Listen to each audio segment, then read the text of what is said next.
Alright guys, today on Versus, we are going to do Negan and his saviors, and we are going to compare them between All Out War and Call to Arms. Now these are my personal figures here. These are all painted up. These are the figures from the Here's Negan board game, and that is the Negan model from the All Out War Kickstarter. Hang around to the end of this video, and I'm going to tell you how you can win the entire Call to Arms faction box just for liking and commenting on this video. Alright, so let's take a look at the special rules for the Saviors faction in Call to Arms. Now, anytime these guys, 1, search a supply counter, or 2, remove an enemy from play, on a 50-50 die, you can add a strategy point to then go ahead and use later on during that turn. In addition to that, they can take the Springfield rifle, or the angle grinder, or the infected machete. All three of those pieces of equipment, the Springfield rifle, the angle grinder, and the machete, come inside of the faction pack for the Saviors. Alright, so for the Versus videos, if you're unfamiliar with how they work, click on the link above. Go back and watch some of the other ones. Essentially what we do is we take a Call to Arms character, and we take the same character from All Out War, and we give the All Out War character all the same equipment that the Call to Arms character starts the game with. And the items that they start the game with are included in their points cost. So then we add those points back into the All Out War character, and we get a new cost for them there. We see who's a better bargain. So let's take a look at Sherry here. Sherry in All Out War is 20 points as a base character. She has a red melee, a white shoot, and a red defense. And over in Call to Arms, she is 26 points, so a little bit more, but she is a red melee, a red shoot, and a white defense. So All Out War Sherry is a little bit better in attack, and in Call to Arms, she's a little bit better in defense. They both have 3 wounds. Now the nerve value doesn't matter in Call to Arms because there is no nerve in there. The equipment is where things start to pick up. So Sherry in Call to Arms comes standard with a 9mm pistol and a backpack. Now remember, those are included in her points cost, so she is still 26 points. Over in All Out War, that 9mm pistol is an extra 18 points, and the backpack is an extra 8. So that 20-point model, to be comparably equipped, is really 46 points now. So she's a full 20 points more. So in All Out War, Sherry has a special rule called Insightful. Now that allows her to sacrifice all of her actions, but when she does that, it allows a friendly model within 6 inches of her to make 1 free action. And if you do it before they activate, they can still activate later on. And you're going to hear this with all of the Saviors. If she does that, it's going to impress Negan. And when we get to Negan, I'll explain what that means. So here we have Sherry has 26 points, Call to Arms. The same model, 46 points in All Out War. Alright, so next up here we're going to take a look at John. Now John is going to be the bruiser of both groups. In All Out War, he is 36 base points. Call to Arms, he is 35 base points. And his dice are going to be the exact same in both games. He's also going to have 5 wounds in both games. Difference being, All Out War, that crowbar that he's carrying around is going to cost us an extra 6 points. Now that's not going to do anything for our regular melee. We're still going to roll a white in both games. That's just going to help us out with our smash roll if you have to do that over the course of your game sometime. Nerve value is high in All Out War. Again, it doesn't matter in Call to Arms. His special rules are going to vary greatly. In All Out War, it's called Tank. And it says that if he's outnumbered in combat, 2 to 1 or more, he adds an extra white to his melee roll. And if John wins, again, it's going to impress Negan. Whereas in Call to Arms, he just has the Fearless special rule. So I'd much rather have John in All Out War than in Call to Arms. Alright, next we have Tara. Tara in All Out War, 32 points. Call to Arms is 36. And her dice are going to be the same with the same amount of wounds. So in Call to Arms, she is equipped with a knife. So in All Out War, we give her the same hunting knife and she goes from 32 points to 44 points. In All Out War, she has a Clear the Way special rule, which is going to allow her to add an extra red to her melee. So we can roll our white base, a red from the knife, and another red because of that Clear the Way roll. And every time she removes a walker from play, she's going to impress Negan. And she still has the stab and sharp special rules as well, same as in Call to Arms.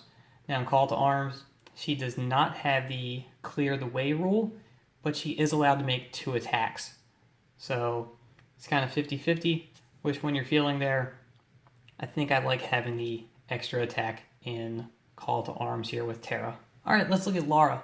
So Lara in All Out War, 30 points, and Call to Arms, 38 points. Same dice in both games, same number of wounds in both games. In Call to Arms, she is going to start out with an M16 assault rifle.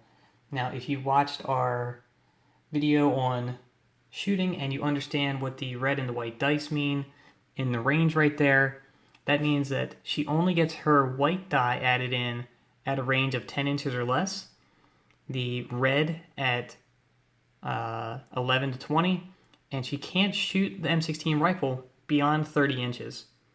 When you look at the same rifle over in All Out War, you don't have those limits on the range, other than the fact that it can only shoot up to 30 inches. And you're going to get that white die added in all the way out to 30 inches. So you take a shot with this, you're rolling your blue and your white for a shot across the board, essentially. And I'm going to like that a lot more. Is it worth almost double the points? I don't know. So you still get the multiple shots with it. You can still get 2 shots out of it. But for that same model coming in at 62 points now, that's a pretty big point sink. Especially only with 3 wounds. You're going to want to keep her across the board and in cover. Special rules are kind of the same. In All Out War, it says that once per activation, she can discard a special item or a supply counter to gain +1 action or grant an extra action to a friendly model in her kill zone. If you do that, you're going to impress Negan. In Call to Arms, you can discard a supply counter and add a white to your attack roll. I think I'm going to take Lara in, probably Call to Arms, just because of the massive points difference. So here is Dwight. All Out War, 28 points. Call to Arms, 40 points. Same dice, same wounds. In All Out War, in order to get Dwight up to his base equipment in Call to Arms, we're going to add in a crossbow, which comes in at 22 points, and a hunting knife at 12 points, which is going to bring Dwight from his 28 up to a new rebalanced 62 points. In both games, Dwight is going to have the Tread Lightly special rule, and in All Out War, he's going to have the additional special rule of Scavenger, which is going to say if Dwight swaps items and gives an item or supply counter to Negan, it's going to impress him. And with the next savior, I'm going to explain what the impress him actually does. Okay, so now we get to Negan. And Negan in All Out War, this is going to be the bad mother version of him. He's going to come in at 56 points in All Out War, 70 points in Call to Arms. In Call to Arms, he's going to come with Lucille, of course, and he's got this Springfield rifle. Now, to add those in All Out War, Lucille is 25 points, and the rifle is another 30. So that 56-point model goes up to 111 points when you equip him the same way. Now, in both games, he has the same dice, the same number of wounds, and let's check out the special rules.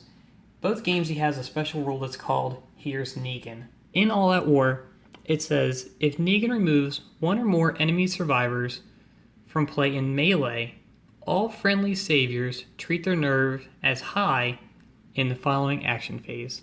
In Call to Arms, Here's Negan says, if 1 or more enemy survivors are removed from play as a result of Negan's melee attack, Negan may immediately give +1 action to any friendly saviors within 3 inches, but you've got to burn a strategy point to do that. So I'm going to give that one to All Out War. I like it better over there. And then in All Out War, he's also got a couple other special rules. So he has the You Scared, which says that each time a friendly savior within 6 inches of Negan rolls the panic die, that model loses 1 health, but Negan is going to add a +red to his melee value for the rest of the turn.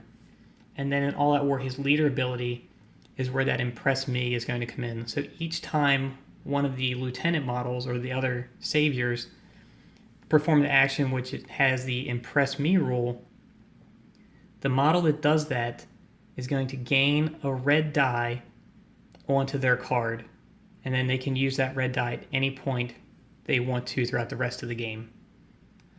So Negan in All Out War here, I think, is a better model, but point-wise, it's way over the top. If you're going to play with Negan, though, this is the version that you're going to want to take. This is the one that's going to be out there in the middle of the field, up in people's face, bashing walkers left and right. This is the savior leader version of Negan. Now, both games, he has 70 points base. In All Out War, his melee is blue and red before you even add in Lucille. His shoot is a white, and then he has a double white defense. Now, in Call to Arms, he has just a single blue for melee, a red for shoot, and he still has the double white defense. Now again, 70 points in both games. He's going to start Call to Arms with Lucille, a grenade, and the leather jacket. So we add those in over in Call to Arms, and that version of Negan goes up to 115 points total. You're still going to get 8 wounds going through both games, but then for the special rules, over here in All Out War, he's got the Die Hard special rule, which says that he's going to deduct 1 point of damage inflicted against him in each melee combat. So it's like having armor for free. And then he has the Rule Through Fear special rule, which says that as an action, he can execute a friendly model in his kill zone and replace it with a prone walker. Then he can distribute blue die of extra actions amongst the survivors in his group not yet to act, including himself. But he can only give 1 per model. Over in Call to Arms, he has the same Rule Through Fear rule, which is going to do exactly the same thing. It just removes the limit on how many actions he can give to each person. In Call to Arms, though, for an extra 6 points, you can infect Lucille. And what that does is, if you roll a headshot during an attack with Lucille, the victim of the attack is now bitten. I'd love to be able to do that in All Out War. So, Mantic, please release those rules for All Out War. This version of Negan here, I really like the infected Lucille rule, and it only brings that character up to 76 points. I lose the extra red die and the shoot value, but I'm not taking Negan to shoot at anything. I'm taking him to go out there and bash people with his bat. So at the lower point cost, probably going to take Negan in Call to Arms. Alright guys, so there it is. The Call to Arms Saviors Faction Pack. Compatible with Call to Arms and All Out War, as it comes with cards for both games. Now, if you want to win this, make sure you're a subscriber to the channel, and then go down and like this video and comment in the video. And let me know in the comments, do you prefer the Bad Mother version of Negan or the Survivor Leader version of Negan?